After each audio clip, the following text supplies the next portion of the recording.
poder passivo. No início de 1820, estourou uma revolução na Espanha, seguida poucos meses depois por outra em Nápoles, que na época era uma cidade-estado incorporada ao Império Austríaco. Forçados a aceitar constituições liberais moldadas na da França revolucionária cerca de 30 anos antes, os reis de ambos os países tinham razões para temerem estar enfrentando o mesmo destino do rei francês naquela época, Luís XVI, decapitado em 1793.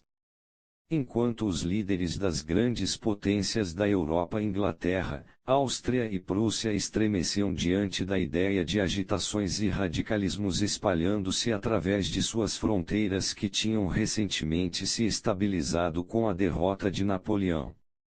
Todos eles queriam se proteger e conter a maré de revoluções. Em meio a este desconforto geral, o czar Alexandre I da Rússia, 1777-1825, propôs de repente um plano que para muitos parecia uma cura mais perigosa do que a doença.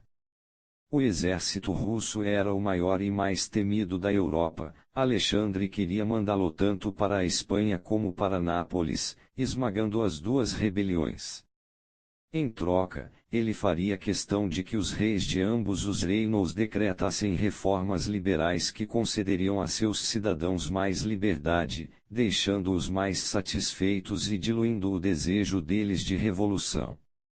Alexandre via esta proposta como mais do que um programa prático para proteger as monarquias europeias, era parte de uma grande cruzada, um sonho que ele havia alimentado desde os primeiros dias de seu reinado. Um homem profundamente religioso que via tudo em termos de bem e mal, ele queria que as monarquias da Europa se reformassem e criassem uma espécie de fraternidade composta por governantes sábios, gentes, com ele mesmo, o czar, no leme. Embora os poderosos considerassem Alexandre uma espécie de maluco russo, muitos liberais e até revolucionários por toda a Europa o viam como seu amigo e protetor, o raro líder simpático à sua causa. Dizia-se até que ele fizera contato com vários homens da esquerda e havia conspirado com eles. O czar foi mais longe com sua ideia. Agora ele queria um encontro das principais potências para discutirem o futuro da Espanha, de Nápoles e da própria Europa. O ministro das Relações Exteriores inglês, Lord Castlereagh, escrevia uma carta após outra tentando dissuadi-lo da necessidade do encontro.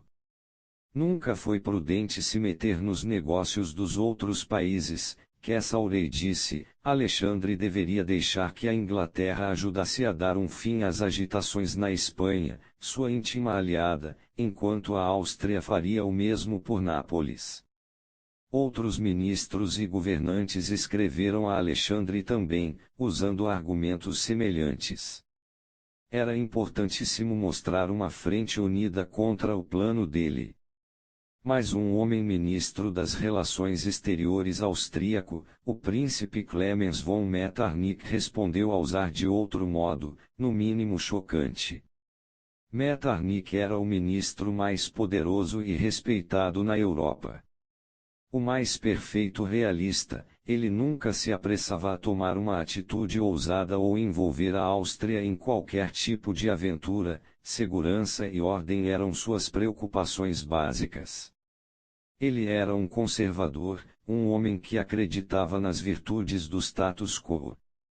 Se alguma coisa precisava mudar, tinha de ser aos poucos.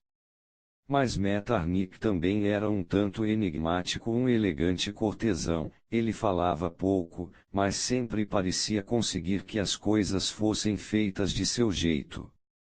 Agora não só ele estava defendendo a convocação de Alexandre para um encontro, como também parecia aberto a outras ideias do czar. Quem tinha sofrido uma mudança de ânimo e estava se voltando para a esquerda no final da vida. De qualquer modo, ele organizou pessoalmente o encontro para o mês de outubro daquele mesmo ano, em Tropal, uma cidade dominada pelos austríacos na moderna República Tcheca. Alexandre estava encantado, com Metternich a seu lado, ele podia realizar suas ambições e muito mais. Quando chegou em Tropal para o encontro, entretanto, os representantes das outras potências que o aguardavam foram menos do que amistosos. Os franceses e os prussianos estavam frios, que essa Aureia havia se recusado a comparecer. Sentindo-se um tanto isolado, Alexandre ficou encantado de novo quando Metternich propôs que fizessem reuniões privadas para discutir as ideias do Czar. Durante vários dias, e por hora a fio, eles ficaram enfiados em uma sala. O Czar falava quase o tempo todo, Metternich ouvia com sua usual expressão atenta, concordando e balançando a cabeça. O Czar, cujas ideias eram um tanto vagas, esforçava-se para explicar sua visão da Europa da melhor maneira possível, e a necessidade de que os líderes no encontro demonstrassem sua unidade moral. Ele não pôde deixar de se sentir frustrado com sua falta de habilidade para expressar suas ideias de uma forma mais específica. Depois de vários dias discutindo, Metternich finalmente confessou ao Czar que ele, também, via um perigo moral fermentando na Europa. A Revolução dos Ateus era o flagelo da época, ceder ao espírito radical, sem fazer nenhuma concessão, acabaria por levar à destruição nas mãos destas forças satânicas. Durante o encontro em Tropal, irrompeu um motim em um regimento de guardas russos, Metternich alertou Alexandre de que este era o primeiro sintoma de uma infecção revolucionária atacando a própria Rússia. Graças a Deus, o Czar, um pilar de força moral, não cederia. Alexandre teria de ser o líder desta cruzada contra a revolucionária. Por isso Metternich tinha ficado tão entusiasmado com as ideias do Czar a respeito de Nápoles e Espanha, e foi assim que ele as interpretou. O Czar foi contaminado pelo entusiasmo de Metternich, juntos eles se manteriam firmes enfrentando os radicais. De alguma forma, entretanto, o resultado da conversa não foi um plano para a Rússia invadir Nápoles e Espanha. Na verdade, Alexandre especulou em vez disso que talvez não fosse hora de pressionar os reis daqueles países para reformarem seus governos, isso só enfraqueceria a ambos os monarcas. Por enquanto, a energia dos líderes deveria ser canalizada para deter a maré revolucionária. Na verdade, o Czar começava a se arrepender de algumas de suas ideias mais liberais, e confessou isso a Metternich. O encontro terminou com uma declaração de grandes intenções em comum entre as potências, boa parte nas palavras do Czar, e um acordo de que tropas austríacas, não russas, devolveriam o rei de Nápoles ao poder, depois o deixariam prosseguir com as políticas que preferisse. Depois que Alexandre retornou à Rússia, Metternich escreveu para elogiá-lo por liderar o caminho. O Czar respondeu com veemência: estamos travando um combate com o reino de Satã. Embaixadores não bastam para esta tarefa. Somente aqueles que o Senhor colocou à testa de seus povos podem, se ele lhes der sua bênção, sobreviver à competição, com esta força diabólica. De fato, o Czar queria ir mais adiante, ele havia retornado à ideia de entrar com seu exército na Espanha e abafar a revolução ali. Metternich respondeu que isso não seria necessário, os britânicos estavam cuidando da situação, mas uma conferência no ano seguinte voltaria a tratar da questão. No início de 1821, estourou outra revolução, desta vez no Piemont, o único estado italiano fora do controle austríaco. O rei foi obrigado a abdicar. Neste caso, Metternich recebeu bem a intervenção russa e 90.000 tropas russas ficaram sendo reservas em um exército austríaco que se dirigia para o Piemont. Uma presença militar russa tão próxima de suas fronteiras enfraqueceu muito o ânimo dos rebeldes e de seus simpatizantes por toda a Itália, todos aqueles esquerdistas que tinham visto o Czar como seu amigo e protetor. Já não pensavam assim. O exército austríaco esmagou a revolução em poucas semanas.